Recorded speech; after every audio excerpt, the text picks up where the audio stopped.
नमस्कार दोस्तों, मैं तरुण स्वर्णकार आप सभी का स्वागत करता हूं हमारे YouTube channel Indian Ayurvedic doctor पर। दोस्तों, वीडियो को आगे बढ़ाने से पहले अगर आप हमारे चैनल पर नए आए हैं या अभी तक आपने हमारा चैनल सब्सक्राइब नहीं किया है तो please do subscribe our YouTube channel and press the bell icon for latest updates.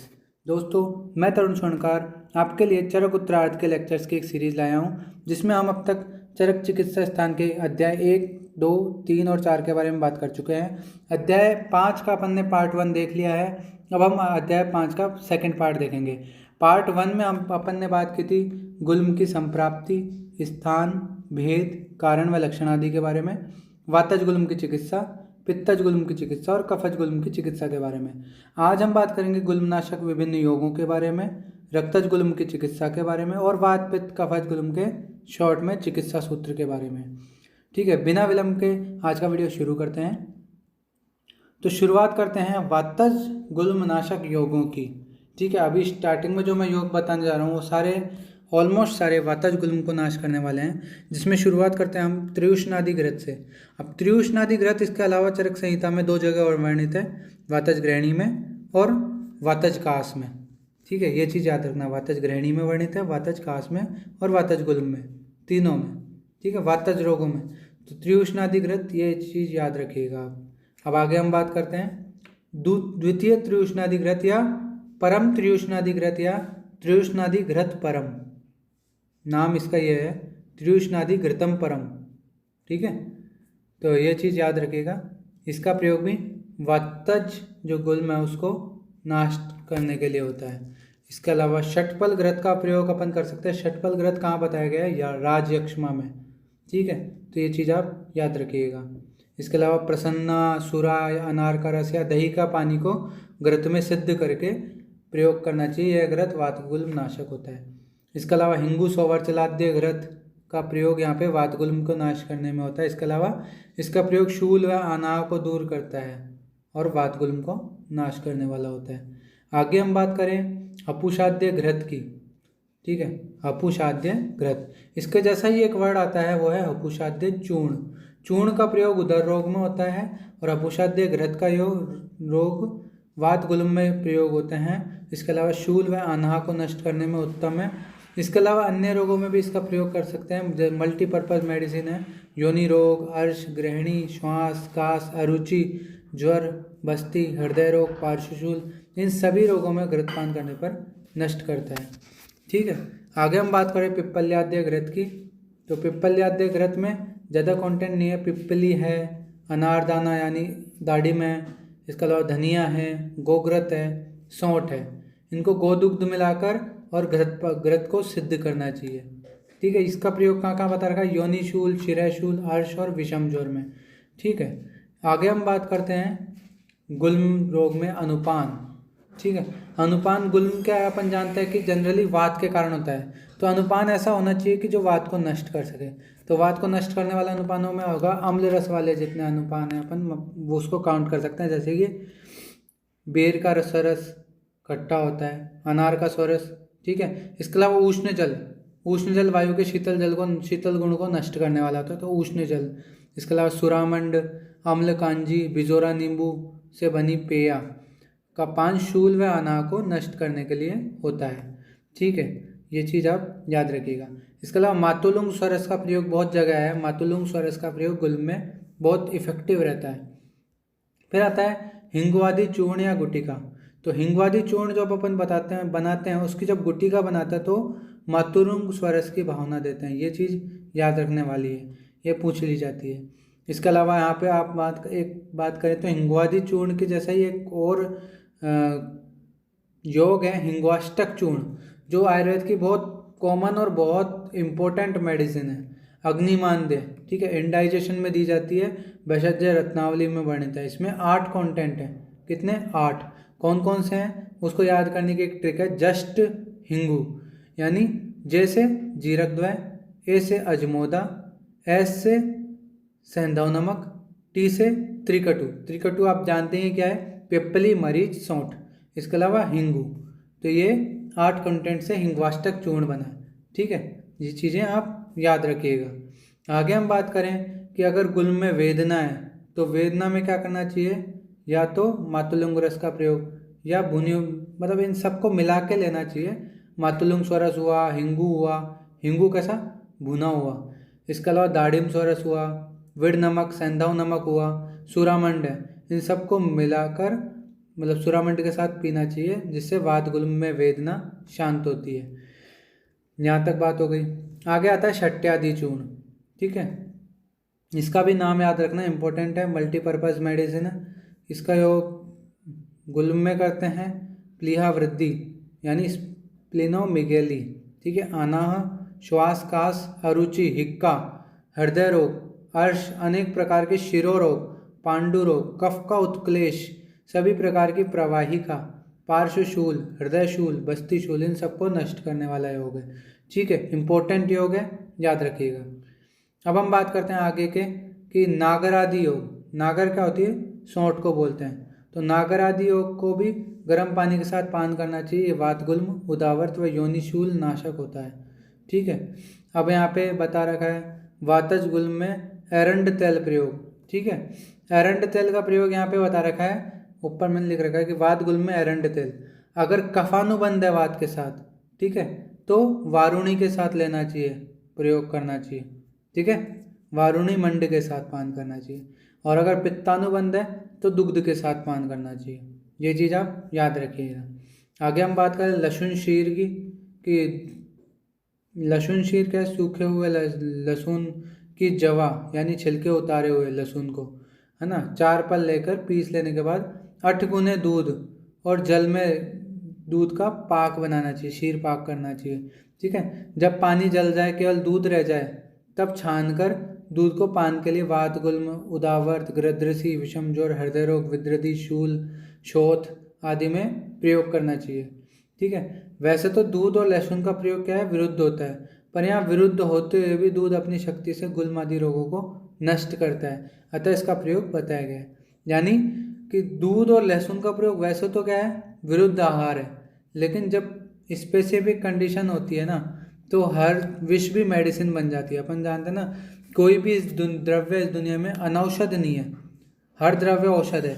जरूरत पड़ने पर विष भी औषधि का काम करता है, विष भी अमृत समान होता है। तो वहीं बताया कि वैसे तो विरुद्ध आहार है, लेकिन लहसुन शीर एक स्पेसिफिक कंडीशन में, गुल्म की कंडीशन में बहुत काम इफेक्टिव मेडिसिन है गुल्म को नाश करने के लिए। अब यहाँ पे एक इम्पोर्टेंट चीज़ आती है तेल पंचक। अब कुछ लोग सोचते हैं तेल पंचक मतलब 5 तेल, ठीक है, लेकिन यहाँ ऐसा नहीं है यहाँ 5 कंटेंट, बट तेल के नाम पे सिर्फ एरंड का तेल है। इसमें 5 कंटेंट क्या क्या है, तैलम प्रसन्ना, गोमूत्रम आरनालम, जवाग प्रजम, यानी तैलम एरंड तेल, प्रसन्ना मदिरा का ऊपर का स्वच्छ भाग, ठीक है, गोमूत्र, आरनाल, आरनाल बोलते हैं कांजी को, और लास्ट में यवक्षार, यवाग्रजम, यवाप्रजम मतलब यवक्षार। ठीक है, इन 5 को एकत्र मिलाकर उचित मात्रा में पीने से गुल्म, उदर रोग, अनाह रोग ये सब नष्ट होते हैं। तो ये इम्पोर्टेंट योग है, ये पूछा जाता है बहुत बार, क्योंकि कंफ्यूजिंग टर्म है। यहाँ पे तेल पंचक का बोला तो गया है, लेकिन यहाँ पे तेल सिर्फ एक है, तो ये चीज़ आप याद रखना। फिर आता है गुल्म में शिलाजतु का प्रयोग। शिलाजतु अपन ने पढ़ी है रसायन में कि शिलाजतु ऐसी मेडिसिन है कि कोई ऐसा साध्य रोग नहीं है जो शिलाजतु ठीक ना कर सके। ठीक है, तो इसको याद रखिएगा। तो शिलाजतु क्या है कि यवक्षार में मिले हुए लघु पंचमूल के क्वाथ में शिलाजतु मिलाकर पान करने से वात गुल्म रोगी को छुटकारा मिलता है वात गुल्म से। ठीक है, अब इसके अलावा गुल्म में स्वेदन बता रखा है कि शूल, आना, विबंध से कष्ट हो रहा हो, उसको स्वेदाध्याय में बताए हुए नाड़ी स्वेद, प्रस्तर स्वेद, संकर स्वेद से, ये चीज़ याद रखना कि 3 प्रकार का स्वेदन करना बता रखा है, नाड़ी स्वेद, प्रस्तर स्वेद और संकर स्वेद। अब हम आगे बात करें, इम्पोर्टेंट श्लोक है बस्ती का प्रयोग गुल्म में, तो ये बहुत इंपॉर्टेंट श्लोक है। अपन जानते हैं वात की श्रेष्ठ चिकित्सा क्या है, बस्ती। अब गुल्म बिना वात के होता नहीं है, तो गुल्म की भी चिकित्सा श्रेष्ठ कौन सी होगी, बस्ती। तो यहाँ पे क्या बता रखा है, बस्ती कर्म परमम विद्यात गुल्मग्नम तद्धि मारुतम, स्वे स्थाने प्रथमम जीतवा सद्यो गुल्माप पोहति। ठीक है, यानी गुल्म रोग को नष्ट करने में बस्ती सर्वश्रेष्ठ औषध है। बस्ती का प्रयोग अपने स्थान में रहने वाली वायु को प्रथम जीतकर शीघ्र ही गुल्म को नष्ट करता है। इसके अलावा बस्ती को श्रेष्ठ एक जगह और बताया है, चरक चिकित्सा स्थान अध्याय 29 में। वहाँ पे क्या बोला गया है, न ही बस्ती समम किंचित वात रक्तम चिकित्सितम, यानी कि वात रक्त की चिकित्सा के लिए बस्ती के समान श्रेष्ठ कोई चिकित्सा नहीं है। ठीक है, ये चीज़ आप याद रखना। यानी वात को नष्ट करने के लिए सर्वोत्तम चिकित्सा क्या है, बस्ती कर्म है। ठीक है, बस्ती से शीघ्र ही वात का नाश हो जाता है। गुल्म में सर्वप्रथम दोष वात ही होता है। जब वात का नाश हो जाता है तो गुल्म का नाश होना स्वभाव सिद्ध है, अतः गुल्म को नष्ट करने के लिए बस्ती का प्रयोग किया जाता है। बस्ती का प्रयोग पुनः पुनः कर रखा है कि निरु वनवासन बस्तियों के प्रयोग को वातज पित्तज कफज गुल्म शांत हो जाते हैं। ठीक है, इसका आगे अनेक बस्तियां बता रखी हैं, उनमें प्रयोग कर सकते हैं। अब वात गुल्म में तेल का प्रयोग, अब तेल जो है वात के नाश शमन में बहुत श्रेष्ठ औषध अपन मानती है, तो तेल को पान अभ्यंग अनुवासन कर्म इन सब में प्रयोग करने पर वात उत्तम वातनाशक होता है। ठीक है, फिर आगे आ गया नीलिनी घृत और नीलिन्याद्य घृत। इन दोनों का प्रयोग कहाँ किया जाता है, वात गुल्म को नष्ट करने के लिए। इसके अलावा यहाँ पे नीलिन्याद्य चूर्ण और होता है, नीलिन्याद्य चूर्ण, उसका प्रयोग उदर रोग में आता है। ठीक है, तो क्या हो गया, नीलिनी घृत गुल्म में, नीलिन्याद्य घृत गुल्म में, नीलिन्याद्य चूर्ण उदर रोग में, और इसके अलावा महानील तेल पलित रोग में। पलित मतलब सफ़ेद होना बाल। ठीक है, यहाँ पे ऐसा बताया गया है। फिर उसके बाद वात गुल्म में मांसरस। अब मांसरस जो होता है वो वातनाशक होता है, क्यों, स्निग्ध होता है। ठीक है, इसलिए। फिर उसके बाद आगे हम बात करते हैं कि उष्ण द्रव स्निग्ध द्रव्यों का प्रयोग, ये दोनों वात को शमन करने वाले होते हैं। ठीक है, उष्ण वीर्य वाले द्रव और स्निग्ध आहार द्रव्य हितकारी होते हैं। पीने के लिए मंड वारुणी अथवा धनिये से पकाया हुआ जल हितकर होता है। ठीक है, धान्य खिम बता रखा है यहाँ पे एक तरह से इन्होंने। तो ये दोनों ये बहुत इंपॉर्टेंट बातें हैं और बहुत कॉमन बातें भी हैं जो अपन जान सकते हैं। अब यहाँ पे वात गुल्म और जाठराग्नि का संबंध बता रखा है, इंपॉर्टेंट श्लोक है, याद करने लगा है। मंदे अग्नौ वर्धते गुल्मो दीप्ते च अग्नौ प्रशाम्यति तस्मान्ना नाति सोहित्यम कुर्यान न अति विलंगनम। यानी अग्नि के मंद होने पर गुल्म रोग की वृद्धि होती है और अग्नि दीप्त होने पर गुल्म रोग शांत होता है। इसलिए गुल्म से पीड़ित व्यक्तियों को अधिक भोजन करना व अत्यंत उपवास करना उचित नहीं है। दोनों कंडीशन बता दी, अति भी बता दी और कम भी बता दिया कि अति भोजन भी नहीं करना चाहिए और ऐसा भी नहीं करना चाहिए कि भोजन ही ना कर रहे हो। दोनों कंडीशन में अग्नि डिस्टर्ब होती है और अग्नि डिस्टर्ब होगी तो गुल्म बढ़ेगा। ठीक है, अब यहाँ पे गुल्म में सर्वप्रथम स्नेहन स्वेदन बता रखा है। तो ये तो स्वभाव सिद्ध बात है। स्नेहन स्वेदन क्यों, क्योंकि स्नेहन स्वेदन क्या होते हैं कि पूर्व कर्म होते हैं पंचकर्म के, उनको कराना जरूरी होता है। क्या होता है कि जो दोष होते हैं ना वो कोष्ठ से शाखाओं में चल जाते हैं। शाखा मतलब अपने लिम्स वगैरह बोल सकते हैं, या फिर शाखाओं से अपन लेते हैं धातुओं में चले जाते हैं। ठीक है, धातुओं में लीन हो जाते हैं। अब उनको वापस कोष्ठ में लाना जरूरी होता है, तो उसके लिए प्रोसीजर होते हैं स्नेहन और स्वेदन। ठीक है, आगे हम बात करते हैं इसमें क्या कह रखा है। सभी प्रकार के गुल्म में स्नेहन स्वेदन करने के बाद जो भी चिकित्सा की जाती है वह सफल होती है, किंतु शरीर के रूक्ष होने पर जो चिकित्सा की जाती है वह सफल नहीं होती। अतः स्नेहन स्वेदन करने के बाद ही गुल्म आदि अन्य चिकित्साएं करनी चाहिए। ठीक है दोस्तों, आप समझ गए होंगे यहाँ पे स्नेहन स्वेदन का महत्व मैंने आपको बता दिया है कि स्नेहन स्वेदन जो होते हैं वो पंचकर्म के पूर्व कर्म भी होते हैं और ये क्या करते हैं कि दोषों को शाखा से कोष्ठ में लाने का काम करते हैं। ठीक है, तो ये चीज़ आप याद रखना। यहाँ तक बात होगी अपने वातज गुल्म के योगों की। ठीक है, त्युष्णाद्य घृत हो गया, यहाँ पे नीलिनी घृत, नीलिन्याद्य घृत। ठीक है, इसके अलावा बस्ती प्रयोग के बारे में बता दिया। इसके अलावा शक्त्यादि चूर्ण, तैल पंचक, शिलाजतु प्रयोग, लहसुन शीर, इन सब का एरंड तेल, इन सब का प्रयोग यहाँ पे अपन ने वातज गुल्म में देख लिया। अब पित्तज गुल्म की चिकित्सा बता रखी है। विषिक आत्यायिकम, ये इंपॉर्टेंट वर्ड है पीजी के लिहाज से, विषिक आत्यायिकम।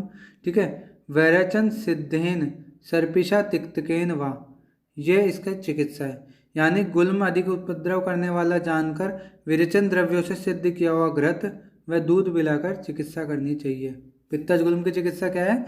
विरेचन द्रव्यों से सिद्ध किया हुआ घृत अथवा दुग्ध जो पिलाकर और उसकी चिकित्सा करनी चाहिए, यानी विरेचन करना चाहिए और साथ में घृत या दुग्ध मिलाना चाहिए। ठीक है, घृत अपन जानते हैं पित्त शामक होता है, विरेचन पित्त की श्रेष्ठ शोधन है। ठीक है, तो दोनों पित्त की चिकित्सा। अब यहाँ पे एक वर्ड आया विषग आत्यायिक, तो विषग आत्यायिक आया है पित्तज गुल्म के लिए और महाआत्यायिक आएगा चरक चिकित्सा स्थान 29 में वात रक्त के लिए। चीज़ें आप याद रखिएगा। अब हम आगे बात करते हैं योगों की। तो यहाँ पहला योग है रोहिण्याद्य घृत, पित्तज गुल्म में काम आता है। ठीक है, इसके अलावा ज्वर, तृष्णा, भ्रम, मूर्छा, अरुचि, इन सब में बहुत अच्छा काम करता है। आगे हम बात करें अगले योग की, तो त्रायमाणाद्य घृत, वो हाँ वातज गुल्म में अपन ने पढ़ा था त्रियुषण आदि घृत, यहाँ पे त्रायमाणाद्य घृत, कंफ्यूज मत होइएगा, दो अलग अलग टर्म है। त्रियुषण होता है त्रिकटु, ठीक है, यहाँ पे त्रायमाण एक प्लांट का नाम है। ठीक है, ये चीज़ आप याद रखना। तो त्रायमाणाद्य घृत, इसके अलावा आमलकाद्य घृत, ठीक है, और द्राक्षाद्य घृत, ये सभी पित्तज गुल्म को नाश करने वाले होते हैं। देखो पित्तज गुल्म, तो ये ठीक है। अब हम आगे बात करते हैं, यहाँ पे द्राक्षाद्य घृत बोल रखा है, यहाँ पे आमलकाद्य घृत है। तो आमलक घृत अपन ने रसायन में पढ़ा था, आमलक घृत, और द्राक्षा घृत आएगा पांडु में, ये चीज़ याद रखना। आमलक घृत रसायन, आमलकाद्य घृत पित्तज गुल्म, द्राक्षा घृत पांडु, द्राक्षाद्य घृत पित्तज गुल्म, ये आप याद रखिएगा। फिर वासाघृत का वर्णन है, तो वासाघृत का वर्णन रक्त पित्त में भी है, गुल्म में भी है। ठीक है, इसके अलावा एक आता है वासादि घृत, वासादि घृत का प्रयोग अपन ने पढ़ा है जीर्ण ज्वर में। ठीक है, ये चीज़ आप याद रखिएगा। आगे हम बात करते हैं कि त्रायमाण का प्रयोग अपन ने पता ही था, त्रायमाणाद्य घृत आया। तो त्रायमाण क्या होता है? पित्त को शमन करने वाला है, तो पित्तजन्य गुल्म को शांत करेगा। फिर पैत्तिक गुल्म में विरेचन, ये तो अपन को पता ही था, ये तो आना ही है, विरेचन श्रेष्ठ होता है। तो यहाँ पे क्या बता रखा है? विरेचनार्थ मुनक्का या और हरड़ के स्वरस में गुड़ मिलाकर पीने को देना चाहिए, अथवा कविला का चूर्ण, ठीक है, या कंपिल्लक बोलते हैं इसको, कंपिल्लक का चूर्ण मधु के साथ गिला करके चटाना चाहिए। ठीक है, ये इम्पोर्टेंट है, याद रखिएगा। अब आगे आ गया कि पैत्तिक गुल्म में अभ्यंग, कि अगर किसी को पित्तज गुल्म में दाह महसूस हो रहा है तो उस दाह को दूर करने के लिए घृत या चंदनादि तेल अथवा मुलेठी के क्वाथ या कल्क से पकाया हुआ घृत का अभ्यंग करना चाहिए। ठीक है, यहाँ पे अभ्यंग के बारे में बताया कि अगर दाह हो रहा हो रोगी को तो अभ्यंग के लिए आप चंदनादि तेल या घृत या मुलेठी के क्वाथ या कल्क से पकाए घृत का अभ्यंग करा सकते हैं। अब यहाँ पे शीर बस्ती प्रयोग है, कहाँ पे? पैत्तिक गुल्म में। एक आती है क्षार बस्ती, ठीक है, क्षार बस्ती, क्षार बस्ती का प्रयोग कहाँ आता है? वात रक्त में, ये याद रखिएगा। तो यहाँ पे क्या कर रखा है? तिक्त द्रव्यों से सिद्ध क्षीर बस्तियों का प्रयोग जो ज्वर प्रकरण में बताया है, आगे पित्तज गुल्म में भी ऐसी बस्ती का प्रयोग बता रखा है। ठीक है, भोजन द्रव्य बता रखे हैं कि शाली चावल, जांगल पशुओं के मांस, गाय व बकरी का दूध, घृत, फल में खजूर, आंवला, मुनक्का, अनार, फालसा, इनका प्रयोग करने को बोला है। इसके अलावा पानी में बरियरा की मूल है ना, बला, ठीक है, बला की मूल या विदारी कंद यानी लघु पंचमूल से षडंग पानीय परिभाषा के अनुसार सिद्ध किया जल पीना चाहिए, यानी बला की मूल या फिर लघु पंचमूल, इनका सिद्ध किया हुआ जल पीना चाहिए। पित्तज गुल्म में फायदा करता है। पित्तज गुल्म में लंघन के बारे में बता रखा है कि अगर आम दोष का अनुबंध हो अथवा पित्तज गुल्म में कफ और वात का संबंध हो तो लंघन कराने के बाद यवागु खड़यूष द्वारा अग्नि को प्रज्वलित कराना चाहिए। यहाँ पे लंघन प्रयोग भी बता रखा है पित्तज गुल्म में। अब यहाँ पे बता रखा है गुल्म में जाठराग्नि का महत्व इम्पोर्टेंट है कि सभी दोषों को शांति प्रकोप होना अग्नि के ऊपर निर्भर करता है, इसलिए जाठराग्नि की सर्वदा सभी प्रकार से रक्षा करनी चाहिए। गुल्म होने के जो भी कारण है उनका त्याग कर देना चाहिए। अपन ने वैसे भी जानते ही हैं, संक्षिप्त है क्रिया योगो निदान परिवर्जनम। ठीक है, अब आते हैं, अब अपन ने ऊपर बात कर ली पित्तज गुल्म के योगों की चिकित्सा के बारे में। अब बात करते हैं हम कफज गुल्म के योगों की चिकित्सा, कफज गुल्म की चिकित्सा के बारे में। ठीक है। योगों के बारे में बात कर ली, वातज गुल्म के, पित्तज गुल्म के, अब कफज गुल्म की बात चलेगी। तो कफज गुल्म में शल्य चिकित्सा के बारे में बता रखा है कि वमन योग्य कफ गुल्म से पीड़ित व्यक्ति रोगियों को स्नेहन स्वेदन कराने के बाद वमन का प्रयोग कराना चाहिए। ठीक है। स्नेहन स्वेदन और वमन के द्वारा गुल्म में जब शिथिलता आ जाती है तो एक घड़े में जलते हुए, ये क्या लिख रखा है, बलवज, ठीक है, कुशों या घास फूस, है ना, कुशों को डाल देना चाहिए। इसके बाद घड़े का मुख को गुल्म पर लगा देना चाहिए। ठीक है। गुल्म घड़े के मुख में चला जाता है।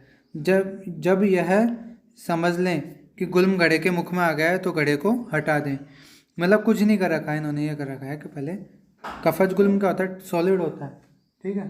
तो पहले अपन क्या करते हैं कि कफज गुल्म के रोगी को स्नेहन स्वेदन देते हैं, उसके क्या होता है, वो जो गुल्म है वो ढीला पड़ जाता है। ठीक है। अब क्या करते हैं, घड़ा लेते हैं, ठीक है, उसमें घास फूस को जला के डाल देते हैं तो वो क्या उष्ण हो जाता है। अब इस घड़े के मुख को क्या करते हैं, गुल्म वाले स्थान पर लगा देते हैं।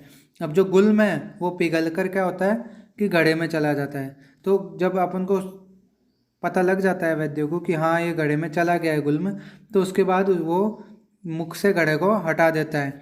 फिर जो गुल्म का जो मूल भाग है वहाँ पर वो वस्त्र को कसकर बांध देता है और उसके बाद है ना वेदन कर्म करता है। ठीक है। ये यहाँ पे शल्य चिकित्सा बता रखी है। और फिर उसका विलयन करके और उसको पूरी तरह नष्ट करता है। ठीक है। अब यहाँ पे श्लेष्म गुल्म में स्वेदन के बारे में बता रखा है। स्वेदन क्या है कि गुल्म के स्थान पर काला तिल, एरंड की गुद्दी या तीसी का बीज या फिर सरसों को पीस कर लेप कर देने के बाद गर्म किए हुए लोहे के पात्र से स्वेदन करना चाहिए। यहाँ पे स्वेदन के बारे में बता रखा है। फिर आते हैं अब योग की बात करें तो दशमूली घृत, ठीक है, दशमूली घृत का यहाँ पे सेवन करना कफज गुल्म को नाश करने वाला होता है। ठीक है।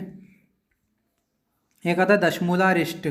दशमूलारिष्ट क्या है कि स्त्री रोगों में बहुत बढ़िया काम करता है, जो आर्तवजन्य रोग हैं उनमें। ठीक है। फिर उसके बाद आता है बल्लातकाद्य घृत।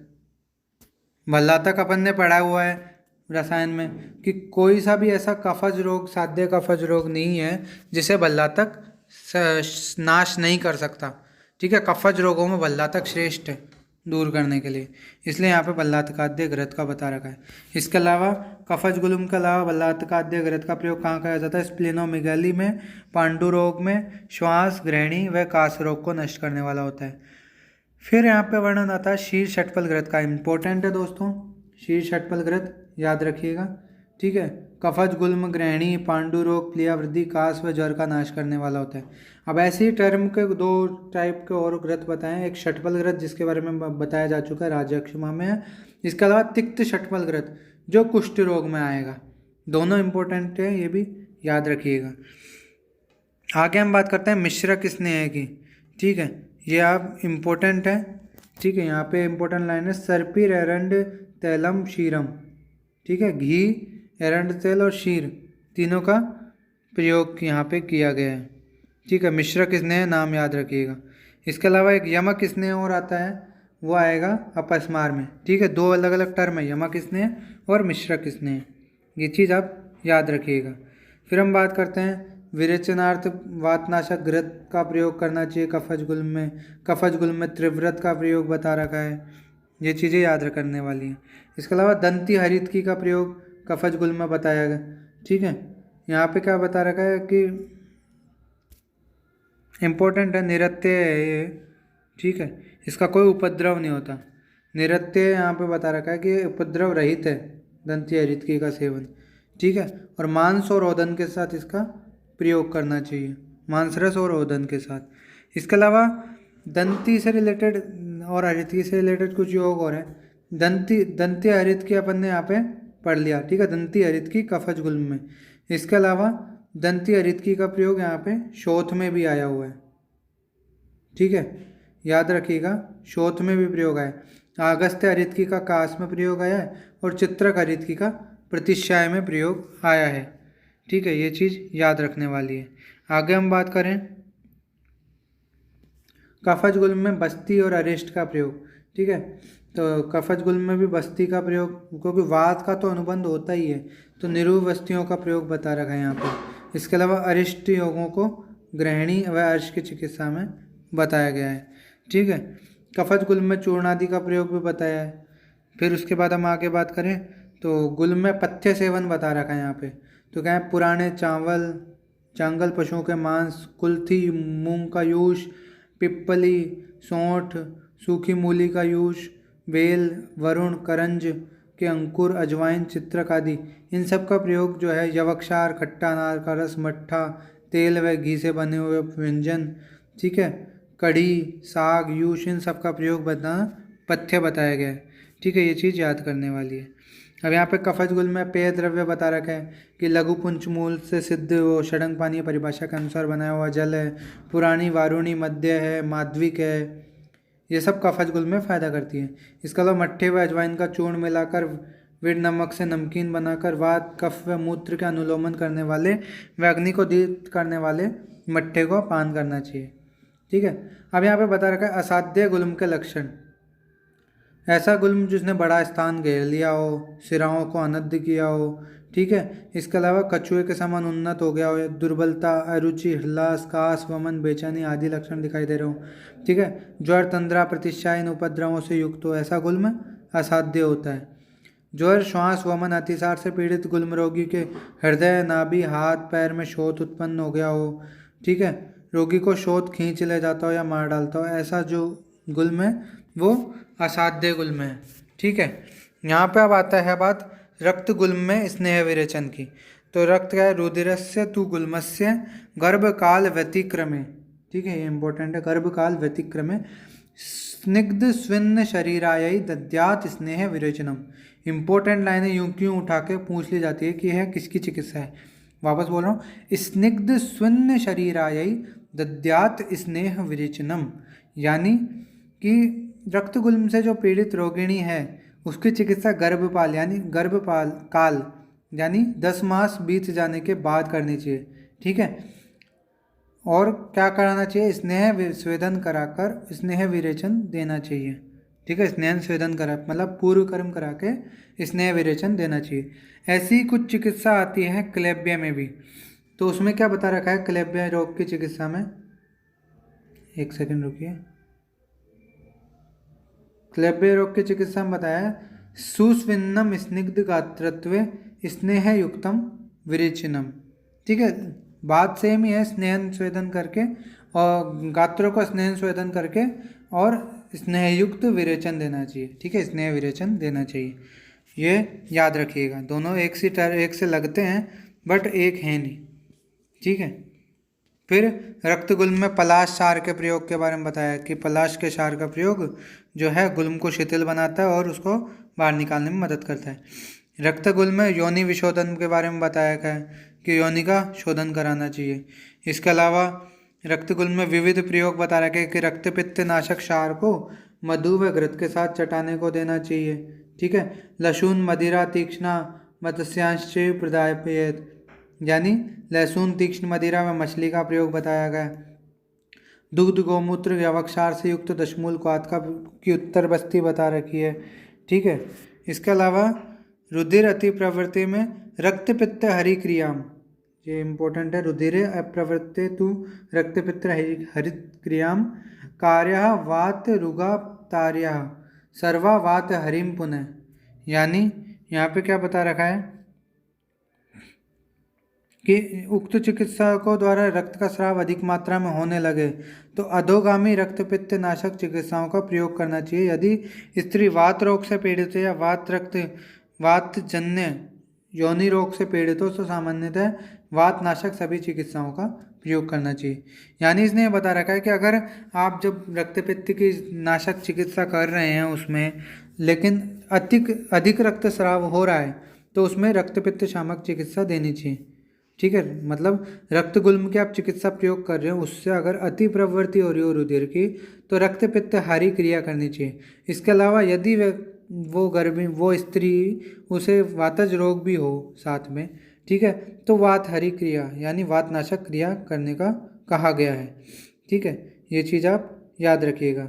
फिर उसके बाद अति प्रवृत्ति रुधिरे स तिक्तेन अनुवासनम, यानी अगर अति प्रवृत्ति हो रही हो रुधिर की तो तिक्त द्रव्यों से सिद्ध जो है अनुवासन बस्ती रहनी चाहिए, तिक्त द्रव्यों की अनुवासन बस्ती रहनी चाहिए।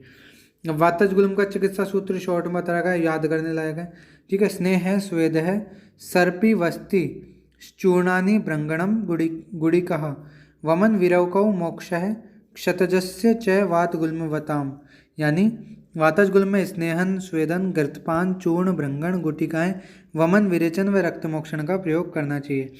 अब बता रखा है पित्तज गुल्म में चिकित्सा सूत्र, तो पित्तज गुल्म में बताया कि सर्पि स तिक्त सिद्धम क्षीरम प्रसंसनम निरुहाश्च रक्तस्य च अवसेचनम आश्वासन संशयम योगः, ठीक है। उपनाहनम स शस्त्रम पक्वस्याभ्यंतर प्रभिन्नस्य, ठीक है। संशोधन संशमने पित्तभवस्य गुल्मस्य, यानी तिक्त द्रव्यों से पकाया हुआ घृत, दुग्ध, विरेचन, निरोह बस्ती, रक्तमोक्षण, आश्वासन, ये इंपॉर्टेंट है।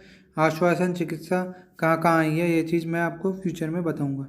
संशमन योग, उपना, पक्व गुल्म में शस्त्रकर्म, आभ्यंतर गुल्म जहाँ पककर फूट गया हो, बहरा हो, उसमें शोधन व संशमन कर्म के बारे में बताया है। आगे हम बात करते हैं कफज गुल्म के चिकित्सा सूत्र की, तो स्नेह स्वेदो भेदो लंघनम उल्लेखनम विरेकनम वेकश्च सर्पिर बस्ते गुटिका चूर्णम अरिष्टाश्च स क्षारा गुल्मस्यांते दाह कफजस्य अग्रे पनीत रक्तस्य, यानी स्नेहन, स्वेदन, भेदन, लंघन, वमन, विरेचन, घृतपान, बस्ती, गोली, चूर्ण, अरिष्ट प्रयोग, क्षार प्रयोग, इन सब कर्मों से लाभ न होने पर अंत में रक्त मोक्षण के बाद अग्नि से दाह कर्म किया जाता है, ठीक है। यहाँ पे अब लास्ट में इंपॉर्टेंट लाइन ये आती है, नित्यम च अग्नि समाधि स्निग्धस्य च सर्वकर्माणि, ठीक है। यानी अब यहाँ पे बता रखा है कि आर्तव गुल्म के चिकित्सा क्रम भी बता दिया है कि भाई उनको कैसा अन्नपान लेना चाहिए, ठीक है। हेतुओं का त्याग करना चाहिए, यानी निदान परिवर्जन करना चाहिए, जाठराग्नि की इनकी रक्षा करनी चाहिए, ठीक है। इस बारे में बात हो गई है, ठीक है। सबसे बड़ी बात है जाठराग्नि की सर्वदा रक्षा करनी चाहिए, स्नान करने के बाद ही सभी प्रकार के गुल्मों की चिकित्सा करनी चाहिए। यहाँ पे इसका मतलब यही है, नित्यम च अग्नि समाधि, यानी जाठराग्नि की रक्षा करनी चाहिए। स्निग्धस्य च सर्वकर्माणि, कि कोई भी कर्म करें आप, कोई भी चिकित्सा करें, उससे पहले स्नेहन करना आवश्यक है, ठीक है।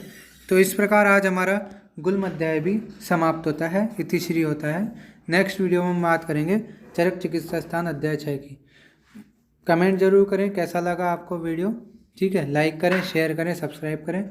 मिलते हैं अगले वीडियो में, तब तक के लिए बाय बाय।